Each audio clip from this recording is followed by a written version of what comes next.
4-game slate here to burn through, some important news to discuss as well. I'm Chris Spags, joined today with my good pal, the Chubster, Josh Engelman. How you doing, Josh? I'm struggling. There's so much news going on right now. I'm all over the damn place. There is a lot of news. Before, as the deeper dive guys are wrapping up, and obviously if you didn't watch that show, you should be doing that every day as part of your media diet here for all the content we have at Osmo.com. But Lou Williams downgraded to questionable right now. The assumption from Doc Rivers is that he's playing. We don't actually know that he's playing. Obviously, we have Kawhi Leonard out, Kyle Lowry looking more attractive as we go. Josh, which news item are you caring the most about right now? I mean, the Kings piece is the most important piece at this point. I like Lou Williams if he's playing and all, but if De'Aaron Fox and B. Jelly end up out, Fox in particular, I mean, that really changes the Kings up from a team that I had no interest in to a team that opened up a lot of value really quickly. But also a team more likely to get blown out. Yeah, I'm not worried about it. I know the channel doesn't like doing that, but at a certain point when you're missing bodies on a back-to-back, I mean, going against a Toronto team who has blown people out without Kawhi, it does worry me a little bit there. Somebody's got to play. Somebody does have to play. They don't stop the game at 210 minutes. You're right. No, for me, like the concern though is like for both as somebody who has a lot of Lowry, a lot of Ibaka, a lot of Siakam, all very popular plays, according to both ownership and our rankings at Osmo.com. I don't know, man. Like, who keeps up? Like, who can score for the Kings if Fox is out? Like, you're gonna have to rely on other people to create their shots. Buddy can, but I mean, they're gonna really defend him hard. Bogdanovich, fine, but we just had him have a 50-point day yesterday in a blowout. The Kings worry me, and that obviously extensively would worry me about the Raptors a little bit. I love it. Give me all the Lowry. Give me all the Siakam. Give me all the Ibaka. Give me all the Bogdanovich on DK. Give me all the Buddy Hield on FanDuel. I'm in. Even though there's a really good pivot there, a game whose total is now past the total for the Raptors and Kings game. You have that Minnesota-Phoenix game. Pretty high total there. Both teams getting a big boost from Vegas. I feel like when you have a pivot like that there, I don't know. And I want to see my lineup. My lineup's completely dead because that game blows away, and it's the first game on the slate. Oh, I'll have a lot of that Phoenix-Minnesota game, too. They're the two best games on the slate, outside of Luka and Dallas. All right, so talk to me about the Kings here. If Fox is out, what are you doing with the Kings? Which guys are the most appealing to you? Yeah, Buddy on FanDuel, Bogdan on DK. I like both guys flip-flopped as well, but those are just sort of the priority spots. Bogdanovich on Yahoo for $21 becomes one of the better plays out there. Bagley then probably gets additional run for $16 on Yahoo. That looks fantastic. I don't have a ton of interest in Willie Cauley-Stein one way or the other. And then you can start thinking about FanDuel punts like Yogi Ferrell or Justin Jackson, which are not going to be terribly exciting, but they got to soak up minutes. And I don't know who else to give it to at this point. They'll probably dust off Scal for like 8 minutes. Jackson, too, I mean, a little more blowout proof there if we are going to go with my concerns there. Let's be clear, I am playing a lot of these guys, but I do feel like that's my big fear. Justin Jackson, at least, he's going to get minutes either way, especially if Bielitsa is out. And the problem is he blows. He does blow. very much so the worst King. But he's a great FanDuel punt, I guess. Is there any point guard who we think gets more minutes? Does Yogi maybe get a little more action here? I've been in for 28 minutes now, so that looks really tasty on FanDuel as a potential drop. Maybe not really tasty. It looks better. It's what people wanted SGA to be today, but isn't, or maybe is now. I don't know. Fucking Lou Williams. I would probably not. Well, I don't know. I just ran a DK crunch. Did I get any Yogi? I got 10 of my 40 lineups would have Yogi in it as of right now. So we're curious on how that shakes out. Yeah, I don't have the minutes update I have in Fantasy Cruncher right now has him only getting 14. But even still, if he gets like 25, he's still probably not. I don't think he's crossing the threshold of getting in a ton of lineups. But would you force some exposure to Yogi if Fox is rolled out?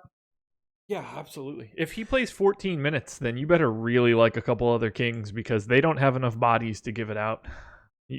if Yogi Ferrell plays 14 minutes, either you really like Frank Mason, Ben McLemore, or Buddy Hield and Bogdan are playing 40.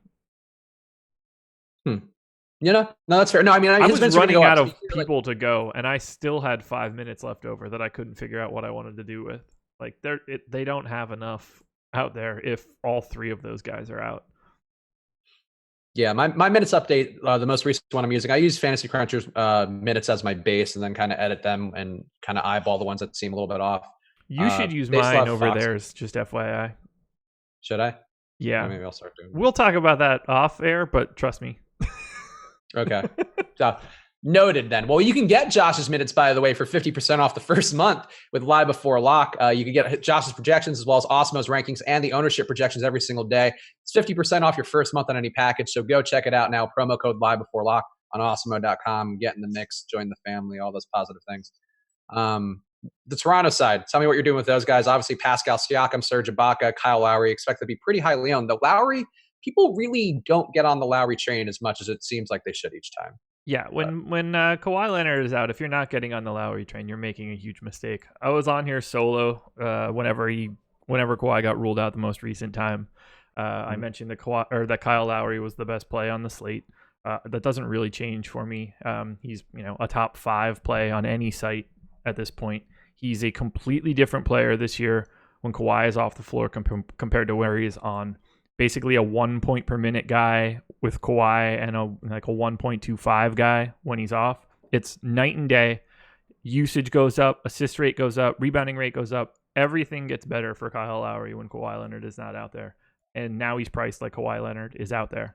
I can't get enough of Kyle Lowry. I'll have more than the field, at least I hope so. Yeah, the last time too, it was versus the Suns was the last time that Kawhi was a late scratch and Lowry was ruled in after being ruled out. And he had about as bad of a game as you can have in a down pace game. Shot 4 for 15 and still got to over 42 fantasy points there. Right. So that's like a worst case scenario for him. Yeah, he's just get him. It's just get him. It's that simple. Are you playing both Siakam and Ibaka together, or are you choosing one? How are you handling that? I don't have a problem having them both together just because of their price points. And depending on how many lineups you're playing, I don't have an issue if Lowry is a third guy just because of how fast Sacramento plays. Although it would be interesting to look and see what their pace is like when Fox isn't on the floor, but neither here nor there. If you're playing one lineup, I think it's fine in cash. I don't like the idea of all three of them in a one lineup tournament sense. I would probably go to 2 of the 3. And I do have a rule that is just 2 of 3 for me right now. Gotcha. And I assume the same applies for Fred VanVleet, who is a guy going to be very chalky today on pretty much every site, projected for almost 50% ownership on DraftKings, similar outlays elsewhere. I'm not playing much of him at all. I think, though, if you are going to play him as a chalk play, this is probably the game to do it. It's just not one that I'm trusting at high volume. Yeah, I hate it. He does not grade out even remotely close to being owned 45 to 50% of the time. It's more like a 20% number for me. So half of the field looks a lot better for Fred VanVleet. Now on Yahoo, where he's $15, I think it's a little bit different. But for FanDuel and DK, I am not a fan of that ownership whatsoever. Yeah, I agree. It's a lot of chalk on him. I think we should just talk about this guy because I saw some people in the YouTube chat already going off on him. I don't play Danny Green whenever Kawhi is out. I think he's barely a consideration when Kawhi is in because I think the 2-man game that he and Danny Green do is what actually opens up a lot of room for Green to operate. When Green's out, I think he might have had one passable day since in a game without Kawhi, and I can't offhand. I think that jumps out as being what I remember it as. Not a great play to me, not a ton owned, but I just want to feel like if you're on the same page with Danny Green there, because people really do want to force him in and they assume he's going to pick up usage. No, he's not going to pick up usage. He might even give it up. That doesn't mean I have a problem with Danny Green. Like, I liked the idea of getting him in a major pace up spot today, but not like a priority, just sort of a symptom of a lineup. So, I think I have like 10% right now. I think that's a reasonable spot on a 4-game slate, but he shouldn't be anybody that you're prioritizing. Yeah, I would agree there. Anybody else on the side that you have in some lineups? I know I'm doing a 20 max today. I have Delon Wright and a few because I think I think this game could get out of hand, and he is going to get those backup point guard minutes regardless, and have a pretty decent run of opportunity at least at pace, which I think is good for him versus a turnover prone team, which is also good for Delon. Anybody else here? Norman Powell, maybe you're into? Yeah, Powell looks pretty tasty as a punt. FanDuel for sure. It's a rough position, so if you want to go all the way down and punt there instead of punting with someone like Bender, I would get it. No right for me. It's basically just Lowry, Siakam, and Ibaka. Those are the guys that are going to get the vast majority of any exposure for me. All right, and make sure to hit that like button, by the way. We are going to be here up until lock, and we are going to do the same usual mid-halftime daddy likes thing and all that, even though daddy is currently getting a day off, a well-deserved day off for our boy Fast Eddie. Let's go to another game you talked about up top. Lou Williams, questionable right now for the Clippers. A lot of people are going to be targeting Patrick Beverley after his big day, which seems like a bit of a fool's errand, and the ownership's coming down a little bit there, but Lou Williams news may drive it back up. What are you thinking about this Clippers-Dallas matchup? I know you're big on Luka. I'm a little bit less big on Luka.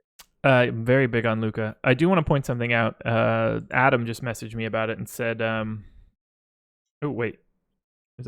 Is Lou now doubtful? No, that didn't just happen, right? No. Okay. Adam doesn't think that he was technically downgraded. A beat writer said that Doc said he was probable, and now the sites are saying it's a downgrade because he's listed as questionable on the injury report. I don't think that he was ever changed from anything in particular. So as of right now, I think the status on Lou Williams is actually still the same as it was all day. It's just different terminology coming out of Doc's mouth compared to what's been on the injury report all day. So that might be much ado about nothing then, which could be interesting if you're one of the people who was going to pivot away. Yeah, like I removed Fox and Bielitsa from the projections, even though they're questionable, just because of the way that this information came out. Particularly Bielitsa, where I feel a little bit more comfortable since he played like 7 minutes in the last game. For Lou, I didn't touch him. I left him in and I'm continuing business as usual as if he's in. Okay. Oh, I see the message in Slack right there. Yeah, I think that all makes sense. And I think Fox is an illegitimate downgrade. Like he wasn't on the injury report at all, I don't believe. No, that I think he's out. Like I'm treating him like he's out. Yeah, and a back-to-back too doesn't seem great. A back-to-back where they also got blown out yesterday. And it's a foot. Yeah, feels like that can be fucked up a little bit. Yeah, especially for a guy who is very fast and operates heavily beyond his speed and his lateral movement. You don't want a foot injury on a back-to-back. As I said though, we're lucky that Dave Yeager doesn't make rash decisions with his rotations. Yeah, it is. Yeah, a well equilibrium-minded coach there who doesn't go on tirades at his front office or do anything douchey at all. He'll be fine. He'll be smart.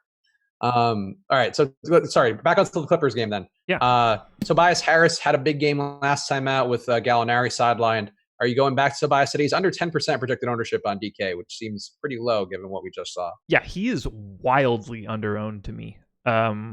I have multiples more than the 9% that we have in. If that's the same number, I haven't updated. We haven't updated either. So yeah, I have like 40% Tobias Harris. I love him. I love him on both sites. I don't understand why he's so not owned. It's a tough price for Tobias Harris. I get people maybe don't see the upside there. And honestly, when I was going through it this morning, I kind of breezed over the numbers when I wrote my column that the Switch and Hedge, which is on the site every day and you should be reading. But like I just kind of assumed like, it's an outlier game. He really did everything better and he was really needed in a way, which like I think people are going to go to Beverly and they're going to assume he's going to be driving up assists and getting like 10 plus rebounds again. I think you're much more likely to see a big day out of Harris again than you are anything close to that from Beverly. Yeah, I understand that 8K isn't great. It's a very different Tobias Harris when Gallinari is not on the floor. He just gets to do a little bit more. Even if I consider myself to be mildly high on him, 9% feels way too low compared to where some of these other guys are above him at the forward positions. Yeah, I would agree. And I think too, I think the numbers, I don't have it in front of me, the NBA Wowie run for it, but I believe he goes to 1.3 fantasy points per minute. And on the year, he's at 1.09. That's a noteworthy boost for a guy getting 35 to 40 minutes a game.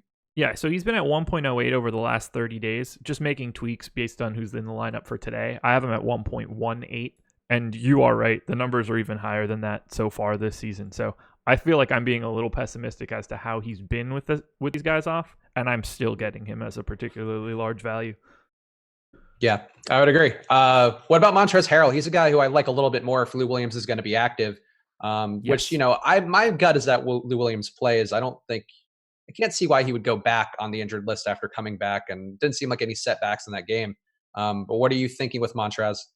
I will play him quite a bit if Lou Williams is playing. If we get news that Lou Williams is out, I will walk back most of my exposure.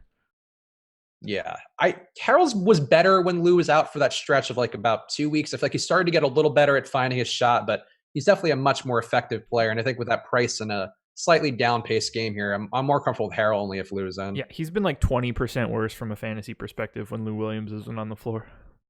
It's like oddly dramatic. All right, let's go to the other side. Talk to me about Luka. Like, give me why. I know you were talking in Slack, and again, Josh was on the premium Slack all day. Actually, a lot of interesting conversation on the premium Slack today, which honestly, I might say might be worth the price of admission for that 50% off with promo code Live Before Lock. A lot of discussion about how people are using Cruncher and using their various formulas to figure out value and lineup construction things, which you guys are going back and forth on. But you were sharing with the people there some of the stuff on your advanced level projections about guys' likelihood of achieving success based upon simulations that you run. Yeah. And Luka's a dude that jumped out, right? Yeah, I love him. I've got a monster projection on him right now. 1.24 fantasy points per minute. That's below what he's done in the last 30. I don't really feel like Dennis Smith coming back is going to affect him the same way that it was affecting him in the beginning of the season. Adam touched on it a little bit during the deeper dive. That was also a time where Luka was a 19-year-old rookie working his way into the NBA. He is playing in a very different way now. I've got him in for 30% usage. I think he takes like 19 shots. I think he gets to the line. The Clippers defense has been bad lately. And I think that Dennis Smith, I don't know, maybe feels like slightly better about being involved today. But this is very much Luka Doncic's team. Pace up spot for Dallas. I don't mind the price tag. I don't see any reason that he doesn't put up 50 fantasy points today in like a nice game. I mean, that's above what I expect, but that's all right there for him. And even more important on DraftKings, he's point guard small forward eligible, which means you can play him in so many different spots. All three of the quote unquote utility spots. It just makes him really malleable to get into a lineup, and I'm getting him into a lineup pretty aggressively. Yeah, I had something in what I wrote today, and I'm just going to pull it up fast. But Lucas averaged 1.28 fantasy points per minute in 175 minutes with Smith on the floor in the last month. Without Smith on the floor, 1.43 fantasy points per minute in 424 minutes. So the last month it's gotten better for Luka. He's still a worse player with Smith on the floor, right, but he's still like a really good player with Smith on the floor. And I think with his price down a little bit here, I don't have as much of a problem with Luka. I kind of prefer Booker at the same price on DraftKings, though, or roughly the same price. I don't have much of an issue with that. Like, Booker is a guy that grades out really well for me as well. Basically just like a notch behind Luka. So ownership plays a big part in it. If they're still close to each other, I mean, I'm going to have a lot of Devin Booker. I'm going to have a lot of Luka Doncic. It's not really going to matter one way or the other. If I'm picking between the two, I'm probably still going to Luka. But maybe that's just because I'd rather cheer for him. Booker's got a lot on his mind right now. He just keeps putting babies in Instagram models. And he got his first triple-double. Look, it's exciting to get on Luka now. I get that part of it. I guess my concern is just Smith, sort of the same thing, and I've talked about it with Eddie a couple of times now with like the Warriors introducing DeMarcus Cousins into that lineup, where it's like you take just enough off the table where now it's tough to imagine 2 out of the 3 guys of like Clay, Durant, and Steph having a good day. Because like DeMarcus is just going to take enough away, whether he has a good day or a bad day, whatever, he's just going to take that much. So unless the price drops a little bit, it's kind of a narrow margin. And you see outlier days, obviously, like yesterday. And I think it's sort of similar for Dallas, where you have Dennis Smith out there. His usage rate is much lower than last year, but just a little bit of ball handling time. And I guess like the risk that he comes out motivated today and tries to shoot more. And I don't know, like Dennis Smith is a volatile player emotionally. And I feel like that volatility overall for him makes me worry a little bit more about Luka. And that makes me think Booker might be a safer play with that, like a very big total in that game. Yeah. And if this were a bigger slate, it might be a little bit different for me. But as far as opportunity goes for Luka, his is pretty much set in stone in terms of the volume that he's going to be looking for. And it might just be a point where raw points get him further than necessarily hitting a value target. If he gets you up into the 45s or close to 50, I think you're going to be fine with it at that price point.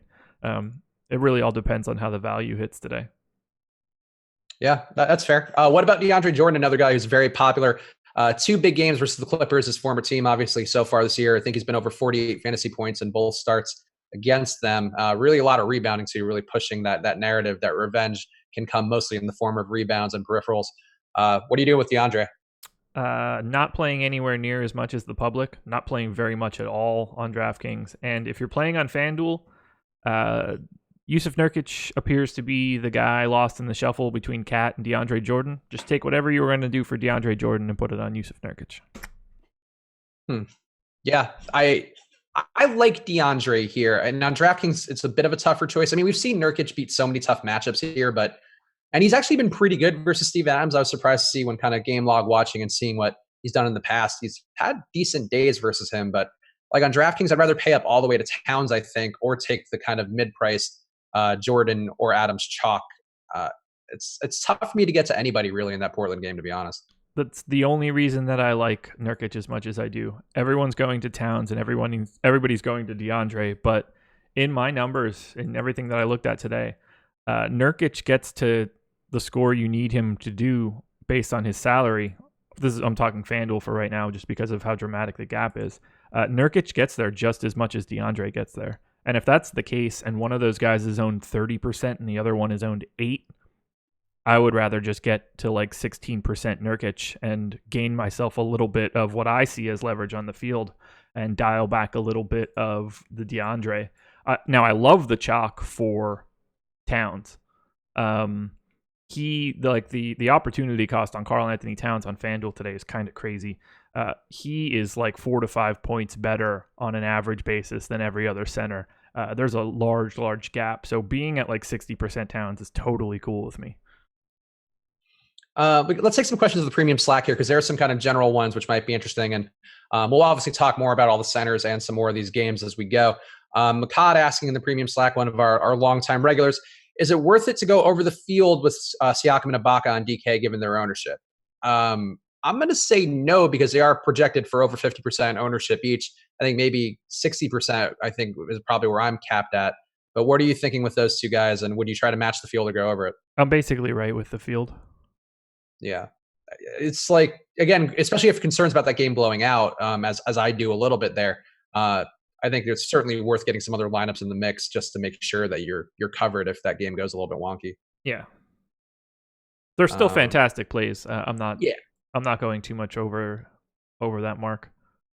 Yeah, I think that's a good way to get a healthy share of them while still limiting the risk that comes along with that. But they look like strong plays. So if you are a person who likes to go heavy and you're just trying to bank that tournament, I could certainly see wanting to go there. But I think on a slate like this, there are some other ways to build where it might be worth getting exposure elsewhere.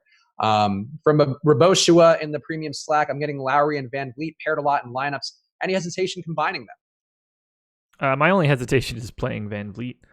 Let me just look at their. Let me just make sure I look at their prices. I don't have much of an issue with pairing them. They're going to play together a lot. I'm just simply not that big of a Van Vliet fan. But with Lowry being only 8,300 or 76 on DK and Van Vliet's price, I don't have a giant problem with pairing them together. It probably wouldn't be my first choice just because of my aversion to Van Vliet. But if that's how I ended up, if Van Vliet's the last guy that I put in there, it's not stopping me just because of Lowry. Yeah, I agree. And I think to me, the reason that I would not want to go Van Vliet with Lowry is just because Van Vliet's not as good with Lowry on the floor. Overall, like he can have a big day. The Kings are going to give up some threes. They can certainly turn the ball over as well because of the pace. Though actually looking at it now, according to Inpredictable's numbers, the Kings' pace is actually going down quite a bit. They're shooting now 13.9 seconds into the clock. I think they were like the fastest in the league amongst that before, which is interesting. Maybe that has something to do with De'Aaron Fox's foot injury. Maybe, yeah. He has been a little slower recently, so it's interesting to note. But and opponents also shooting slower now against them too than they have been recently. But the pace overall in the season though still looks fine. But I think the last 30 days rolling time in the shot clock, which Unpredictable.com I think is a good kind of way to fact check the pace numbers you'll get from any site that you have. It is showing the Kings are slowing down a little bit, so just throwing that out there while looking. Let's do the halftime daddy likes here, of course, as we mentioned. Use that promo code live before lock here to get all the ownership projections and rankings for 50% off your first month. Get an all access past the Fantasy Cruncher. Follow your heart. Get whatever package you want. I think for the most part, they're all 50% off in that first month. So get in the mix, get all the ownership projections and rankings, as well as Josh's projections. Plug them right into Fantasy Cruncher, make your adjustments, and you're good to go. So go promo code now, live before lock, get 50% off. Oh boy, ownership numbers have been updated. Fred VanVleet, Josh, number 1 on DraftKings at 56%. How does Uncle Chubbs feel about that? I don't like it. I would recommend like 20.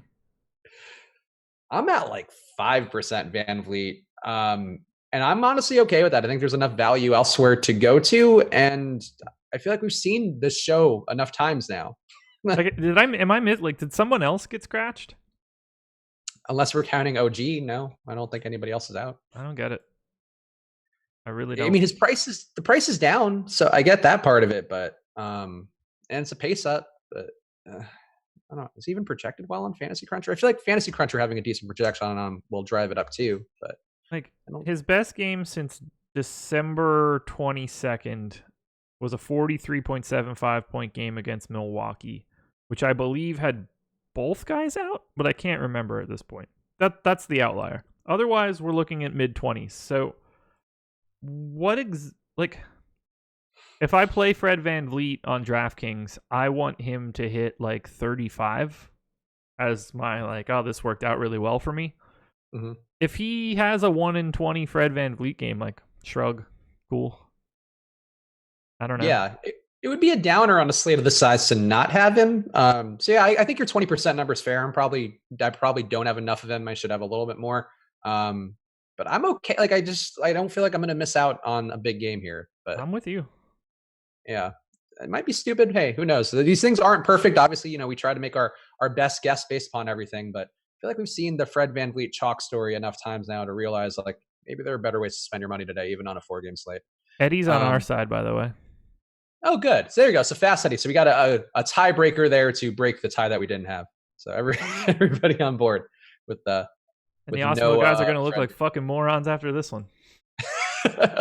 the minds combined, and Fred VanVleet had a 70-point day that will all rue. Yeah. You're not great with Toronto Raptors having outlier days. That is one of your known traits. Nah, that's last year. It's true. Whole different season. Whole different. And player isn't on Toronto anymore, so you're fine. Pascal Siakam. Pascal Siakam, number 2, 55%. Yeah, that's perfectly reasonable to me. Yeah, I agree. It's fair. Price is down a little bit. He's not at 7K like he was last week versus Phoenix, which he still beat that price and had a pretty decent day. So I'm good with that. Serge Ibaka, 50% ownership. How does Uncle Chubbs feel? Yeah, same. I'm cool with it. Ibaka has been lights out with Kawhi Leonard off the floor. 28% usage or something ridiculous. He's been like a 1.4 fantasy point per minute guy. There's real craziness. I walk that back a bit, but I still have a crazy amount of Ibaka. He's just been great. Yeah. And I hope that, apparently it's not working, but I was hoping that his performance in the last game without Kawhi would sour people, but apparently it hasn't. Yeah, and that was also a pace down spot, and this is certainly a high pace spot, even though the numbers may be coming down a little bit for the Kings, like I mentioned. But yeah, and also Ibaka had a big game versus Sacramento early this year too. There's really nothing that would give me any concern about Ibaka other than just the ownership. Give me some more Uncle Chubbies. Number 4, DeAndre Jordan, 45%. Yeah, you know where I stand there, way under. By the way, Mariano Rivera became the first person to be unanimously voted into the Hall of Fame. B. Jelly out, Fox out. Huh. Oh, well, that's so 2 big news items of around the sports world. Did De'Aaron Fox make the Hall of Fame though? Not yet. Probably not. Shame. What a sham. They don't get him on the ballot.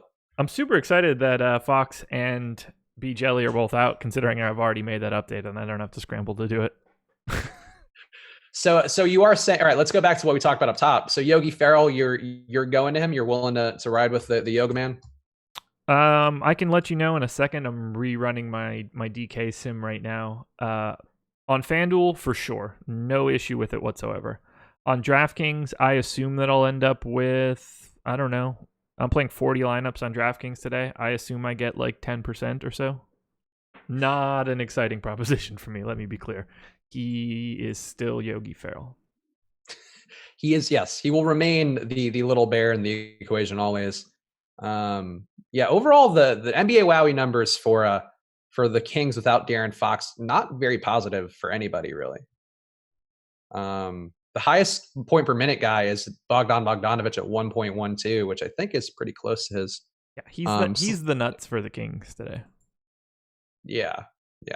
Buddy right with his season average. Willie Cauley-Stein down significantly from his season average. Bagley pretty much flat. So yeah, really Bogdan just the one beneficiary here. Bagley should be a beneficiary in this, in that there should be more minutes available for him. Right. Which is helpful. But Dave Yeager hates him, so who knows? Yeah, Dave Yeager clearly does not want him even on the team. And clearly would have preferred to have Luka there doing some fun things, but not a huge fan. Apparently. Would you match the field on Bogdanovic, who, by the way, is number 5 on the list to cap off that? 45% ownership projected for him. I'll have more. Okay. Yeah. I mean, he is the lead playmaker. We even saw it yesterday with that Nets game. Fox went out, and Bogdanovic ended up with 11 assists, I think, and had a really nice day all around. So it's an interesting spot. Yeah, I'm just gonna have more by like a lot. Yeah. All right. So those are 5 owned guys. I'll give them to you guys again because we broke that up a little bit. It's Van Vliet, Siakam, Ibaka, Jordan Bogdanovic, close on FanDuel as well, except that Karl Anthony Towns is the top owned guy there. And some Suns a little bit higher up the list as well. But go ahead, check out the promo code live before lock on Osmo.com now. Get 50% off your first month on any pass. Again, get all these ownership projections and rankings and Josh's projections to hit right into Fantasy Cruncher. And you can even get Fantasy Cruncher itself. So go check it out now. Promo code live before lock. Wow, did you see Buddy Hield's expected ownership? I did not see that. Try scrolling all the way to the bottom. Let's see. 3. That seems low. That seems like that shouldn't be that low. Yeah, it's making me concerned with how much that I should have. Well, yeah. So, like, if the Kings are going to keep it close, I mean, Hield at 3%, Bagley at 4%, seem like 2 guys. Even Willie Cauley-Stein, I know you weren't crazy about him, and he doesn't project terribly well for me, but him at 5%, I just don't care about Willie Cauley-Stein because I don't think that anything has changed positively for him. No, yeah, and we saw that. We just said the fantasy points per minute number, like down, 0.1 is like a pretty significant drop. Obviously losing that rim running assist upside from that De'Aaron Fox provides, but all these guys though under 5%. Crazy people. Just a thought. Crazy people. Yeah, probably worth throwing in a Kings lineup here if you are loading up on the old Raptors side. Who keeps it close? Bogdan alone can't do it. Buddy Hield. Yeah, it's probably Buddy shooting the lights Marvin out. Bagley is supposed to be good offensively. They didn't get him because he's like a defensive force. So, I mean, in theory, him in practice, I don't know. He's shooting well. He's not really spreading the floor like I think they thought he could, but he's not shot well on the air. Yeah, he's not doing much of anything. No, he is not. Let's see. Any good questions here in the Slack? Checking now. Yeah, Willie Cauley-Stein. We talked about him. Fox. All right. Oh yeah, Makad really wants to know about Willie Cauley-Stein. Lots of Willie Cauley-Stein questions from our boy. I was wondering why you just sounded like shit when I was listening, but I accidentally slightly pulled out my headphones, so it was just like real scratchy. It was my fault. That's actually just my voice now. I'm just going through puberty. It's been a tough time for us all. Trying to make it work. I get it. I guess while we're talking about these guys, XXX Achilles, XXX, clearly some sort of emo band gentleman of some sort. Hield, Wiggins, or Bogdanovic on FanDuel. They're all the same price. We don't want to do either or this early, but I want to transition to talking about Wiggins. Which of those 3 would be the one that you'd want the most? Hield, Wiggins, or Bogdanovic? Yep. So I greatly prefer Bogdanovich if I'm just picking between the three. He's also the most owned. So I think if you're playing a GPP and this is not your only lineup, I like the idea of working in a little bit more Buddy Hield if he's only 3% owned. But Bogdanovich is, to me, pretty clearly the best play of those three guys. Yeah, I would agree. I think Wiggins. So, all right. So I want to talk about Wiggins. Bogdanovich would be my pick as well. Hield, though, a pretty interesting pivot there. If you want to be to the Brave and you're entering multiple lineups, I think getting a look that has a Hield pivot instead of Bogdanovich is interesting. Wiggins, very well rated in Osmo's rankings. He is a B in fantasy points and A in value on DraftKings, unless that's changed. He comes up in my projections as well. He comes up in the Fantasy Cruncher projections as well. Maybe he doesn't come up in yours, Josh, but you can tell me in a second. What are we doing with Wiggins here? Because it seems like a good Wiggins spot. He shot terribly over the weekend. People won't be on him. People don't trust Andrew Wiggins. His usage rate's down with Derrick Rose on the lineup, but I think he still has upside here, and I do have some. I just couldn't get away from him on the optimizers. I have more than the public. Can't make me feel better about it. What are the reasons why? He's only 5,800 on DraftKings. Dual eligibility across guard and forward positions. They're playing the Suns, which is clearly fantastic. They're playing the Suns without, I don't know, if you want to say their second best player, I'd be cool with that, but missing two centers. I just like everything looks really good here. He's going to play 36 plus minutes if this game goes well for Minnesota. He's probably my second favorite like shooting guard, small forward behind Bogdan. Okay, so we are on the same page there. I'm very reluctant with it, and it's never exciting to have Andrew Wiggins. No, and that run where he was putting up like 50-point games or whatever went by real fast. So I don't feel great about it, but he does look good, and the price looks good, and the matchup should be better than it looked over the weekend. I agree. Ugh, I hate it though. It's wholly unappealing. What about Derrick Rose? Look,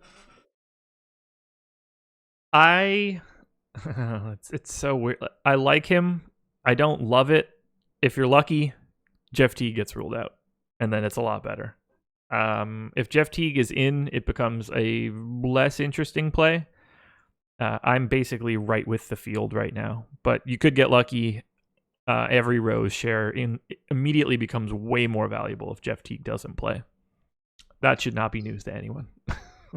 Yeah, so he's like, to me, he would be a smash play if we got news that Teague was out. Like, I think he would be somebody I'd want to force in a ton of lineups. But I think even as is, he looks pretty good. His usage rate's been solid, more solid than Wiggins, honestly. Yeah. Been over 27% when he's been active, and that's been with Teague in the lineup too. It's not a bad matchup either, obviously, for like we talked about, it is Phoenix. I think he might be a little undervalued here, at least relative to the other two Wolves. Yeah, I agree. What about Towns? He's a tough fit on DraftKings at his price today because there is just an absolute overwhelming amount of value at the power forward center spots, and him being limited to just center kind of makes it difficult. He grades out so well in comparison to everyone. So he's the guy that I'm having the most trouble with on DraftKings. I'm going to make sure that I get at least a little bit. On FanDuel, no brainer. He is the primary center, 60, 65, 70%. Totally fine with it. Yeah, I like Towns a bit. I mean, quite a bit on DraftKings, but he is tough to fit in price-wise. And again, then you have to really you have to look at yourself tightly and see, are you fading Adams and Jordan too much? And Jordan in particular, I do worry about having an outlier day here, at least relative to his price, because it's a pretty big discount on DraftKings between DeAndre Jordan and Karl Anthony Towns. But I agree that forcing some Towns in there is probably the wisest move on pretty much every site. There's no center. I mean, there's no center on Phoenix. Yeah. I don't know how they could possibly stop Towns. The only thing that does him in this spot is picking up quick fouls. Yeah, and the Suns do get to the line quite a bit, which might belie what we think of the Suns, but they do get to the free throws quite more than you would realize. Most on the slate, actually. He's really hard to not love today. Let's go to the other side and let's talk about Dragon Bender real fast because he is projected to be a highly owned player as well, but not as highly owned as I guess I might have thought, given that he had one game returning to the lineup, and also given that everybody's cool playing Fred VanVleet. But apparently, Dragon Bender not quite instilling that confidence of people. Under 30% projected ownership for him. Are you playing Dragon Bender tonight? Do you have any hope for him? I have a little bit of him. I had to boost him up quite a bit and look at some rates for him. He does have some additional rebounding opportunities in this spot. I don't see it as some sort of no-brainer smash spot. I think he's slightly overowned, particularly on FanDuel. So I like the idea of trying to find other low-price pivots. And now that this Kings game has changed up, I think some of that has opened up. So I like using a punt at a different position to try and create a different roster construction. Otherwise, you're just trying to, beat everyone in your tournament with 30% Dragon Bender or whatever you have. It's just not for me totally. I think, like 15%, 20%, somewhere in that neighborhood is fine, but he was north of 30 last I looked. Yeah, he's a little bit under 30 right now on DraftKings, at least on FanDuel. FanDuel, he's 41. That's way too high for me. Yeah, I would agree there, especially on FanDuel where you only have so many, a little bit more opportunity costs there with a guy like Bender. Where if he gives you 25 on DraftKings, you're probably happy with that. I kind of wish I was playing on FanDuel tonight because I have very dramatically different thought process on this slate, and I would either be raking it in or getting fucking bludgeoned because I would not be anywhere near that Fred VanVleet number. I would not be anywhere near 40% Gilgeous-Alexander or 41% Dragon Bender or 31% DeAndre Jordan. Like, I am very, very, very different compared to that, which is either great or terrible.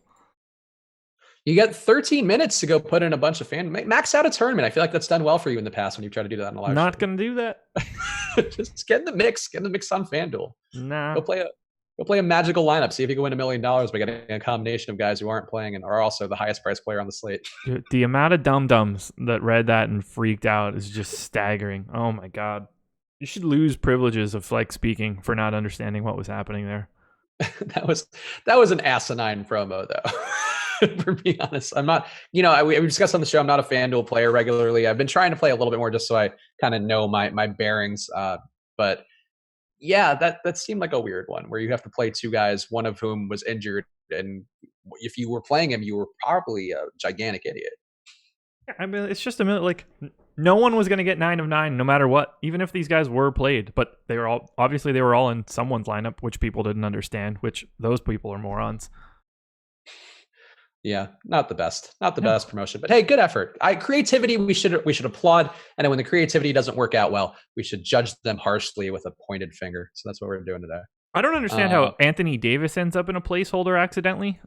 I understand how whoever the low salary guy was because I just sort by the salary upside down and jam in all the garbage, so it just works. But to get to AD on purpose, knowing he's out, is like a really weird click for a placeholder lineup, or that person's just a moron, which is certainly possible. Yeah, who's the other guy? Jared Washburn. I feel like I don't even I understand how you get to him because you just sort inversely build a placeholder and forget to go back. Right. Yeah. Okay, that's fair. But boy, the AD one is more weird to me because one, FanDuel doesn't cycle through positions like DraftKings does, so you have to click on center and then pick AD on purpose, or power forward rather. Yeah, no, I agree. So, but good try nonetheless. Good try. Let's close out. We'll take a bunch of the either ors and whatever questions are pending on the premium Slack and the YouTube. What about the Sun side? We talked about Bender. We talked about Booker a little bit. Oubre and Warren, two guys who jump out. Oubre is actually on a pretty nice run here, finding ways to carve out some usage for himself, getting about 30 minutes a game, a little bit under that. TJ Warren as well, priced pretty well on DraftKings, going to be a chalky play today, probably over 40% ownership projected. What are you doing with the remaining Suns? Playing a lot of Devin Booker, a decent amount of TJ Warren, quite a bit of Kelly Oubre. I'm in for the Suns, man. There's just too much value floating around. Oubre's been good lately. I had to walk that one back a little bit in Slack today. I was under projecting him. He's looked good. It's a high total. This is the highest total on the slate. Both teams projected for pretty big bumps on their season average by Vegas. I think that's been the one flaw I've noticed when I try to force, especially the Suns. If they have a 215 combined total or a 220 combined total, usually not a great idea to play the Suns because they're usually the ones who let down that total and get dusted. but a 230 total seems like they should have some success today, or at least Vegas thinks that they will. Yeah, I have no reason not to play them. I mean, I don't trust Minnesota basically ever. It's a fantastic spot. If Teague's out, it's even better. Yeah, I like this one. And I think a very viable game stack, too. If you have some concerns like I do about that Kings-Raptors game, I think this is one to really load up on. And you can certainly load up on DraftKings at least 7 out of 8 slots and then put in whatever in that 8th slot, and you'll find some decent different configurations there. Yeah. Let's see. Got some either-ors here. Of course, America's favorite game. On FanDuel, punt Frank Mason or Yogi Ferrell. Oh, Yogi Ferrell. But yeah, I'm just assuming that he gets more minutes. Like, that's totally the answer, and I don't have that sort of information. So I'm assuming that Yogi Ferrell gets more minutes than Frank Mason by like a pretty healthy margin. He doesn't have to. Frank Mason has not been the play this year, at least. Last year, he was the play for Fox. This year, it seems like that's not quite the case. So I'm with you. I think I'd probably go with Ferrell, especially on FanDuel where you could drop him. On DK, a little bit harder. Yeah. Let's see. Where'd the Slack go? Come back, Slack. Buddy and Ibaka or Bogdan and Siakam? You broke up there. I didn't hear the first part. Oh, Buddy and Ibaka or Bogdan and Siakam? Bogdan and Siakam. If it's DK. If it's FanDuel, it's the Buddy Hield one. Yeah, I think it's Bogdan and Siakam. The Buddy and Ibaka, I mean, the Buddy part we talked about is an interesting contrarian play. So yeah, Buddy Hield is crazy cheap on FanDuel. Okay, so that enlightens me a little more on that. Yeah, he's like 5,900 or something stupid on FanDuel, or like 6K. He's like $900 cheaper on FanDuel than he is on DraftKings, and it should usually be like the other way around. For a FanDuel punt, would you go Bender or Giles or CJ Miles for our guy Dave? Bender, Giles, or CJ Miles?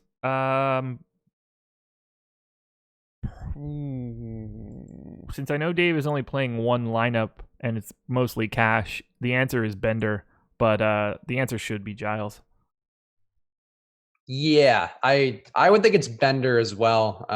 But Giles is an interesting tournament play. But yeah, for Dave's style of play, going heavy on quintuples or whatever he's doing, probably a Bender play. Shai Gilgeous-Alexander or Yogi Ferrell? Yogi Ferrell. Yeah, I'm not big on Shea today, especially since we are both thinking that Lou is going to be in there. So, yeah. Yeah, my assumption is that's obviously the assumption that Lou plays. If Lou Williams does not play, then yes, the answer is Gilgeous-Alexander because he might play 40 minutes. Here's a related question from Dapiana.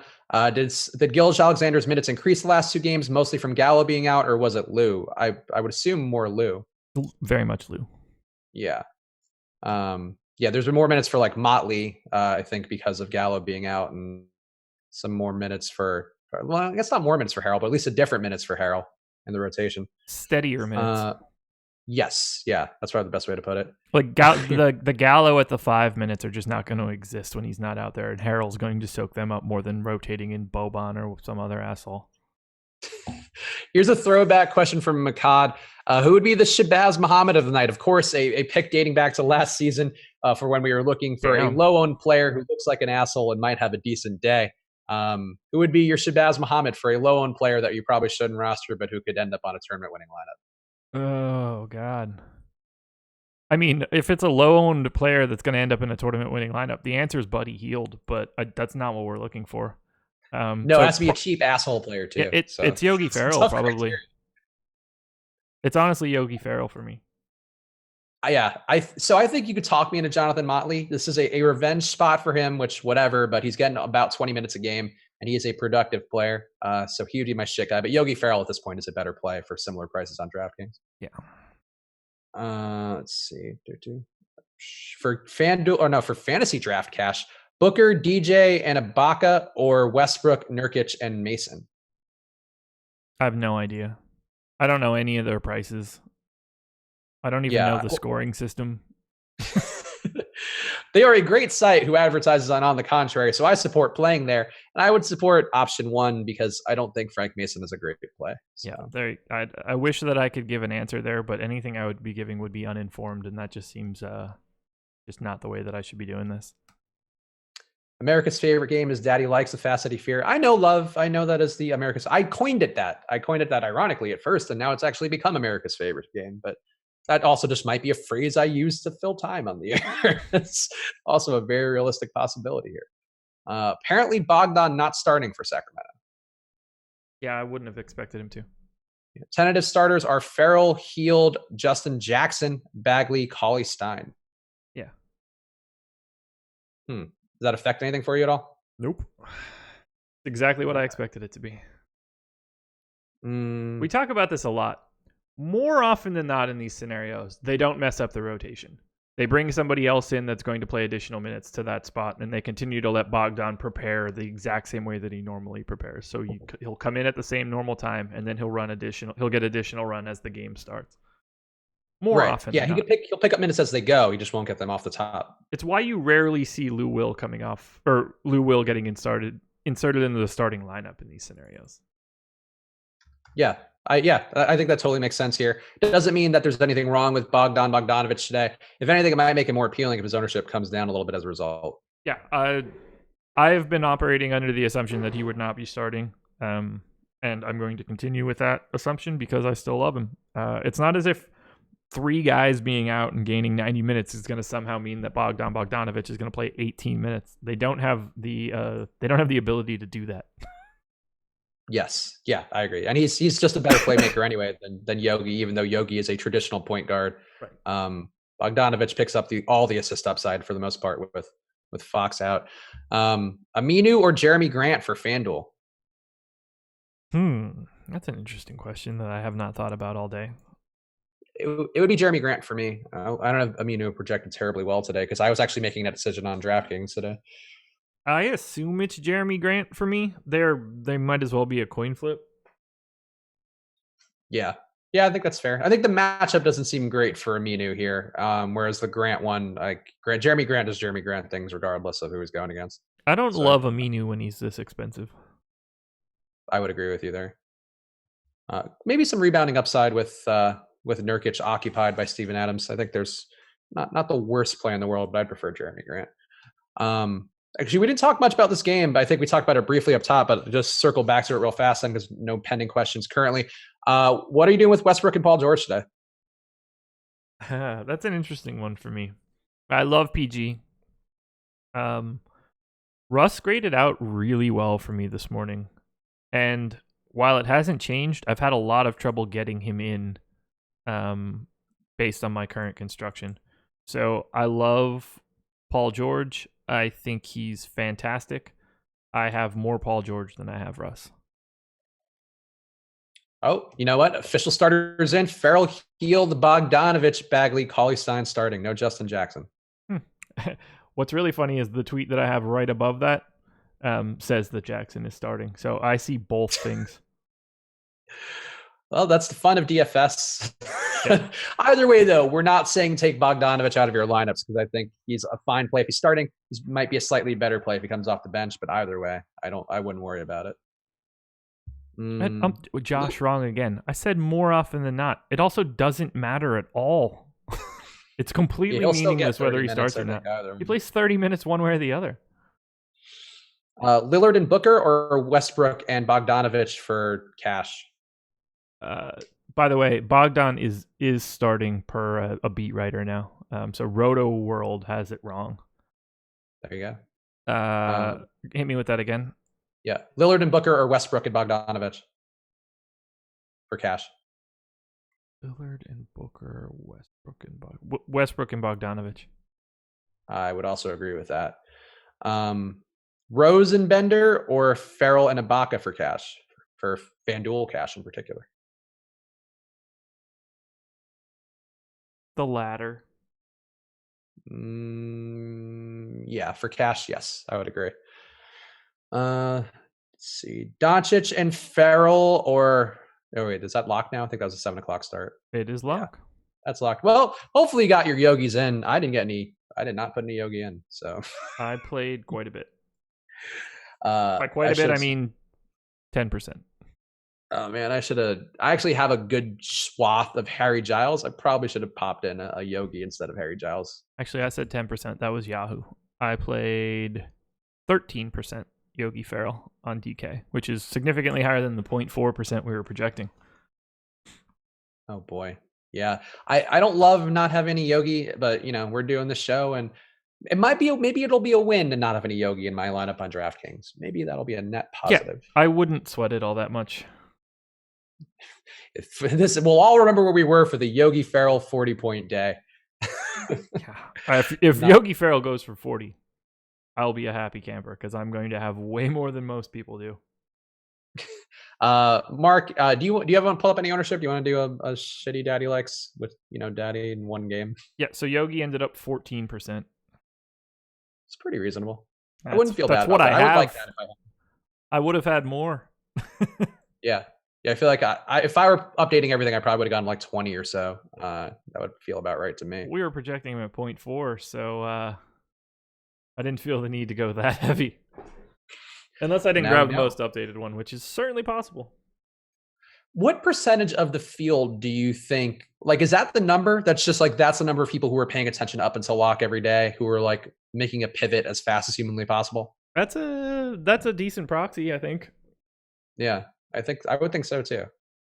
Here's the deal. I think that he should have been owned roughly 18% in an optimal scenario based on my crunch of the data. So it's not that far off. So in theory, it's not so much that that's the amount of people that saw it, but it got to where it should be, so to speak. Yeah. Okay. That's interesting. I feel like we need some way to track that. Maybe somebody has tracked that over time internally, but I'd be curious to know what the actual, what's the most that could pivot last minute? Probably 40%. That'd be my guess. DSJ starting, does this change anything? Does that change anything? That's what I would presume you assumed, Josh? Yeah, I just assumed he was starting. Yeah, I agree. All right. Do you want any ownership things? Do you have anything else that you want to touch on ownership wise? We can skip Daddy Likes if you want. Most of it. Buddy Hield is 11% and not 3%. So that, I played 30, so it kind of makes me feel better. Bagley at 9%. The Kings guys are really what matters because we know that the Raptors guys are going to be heavy one way or the other. Bagley at 9%. I played 20.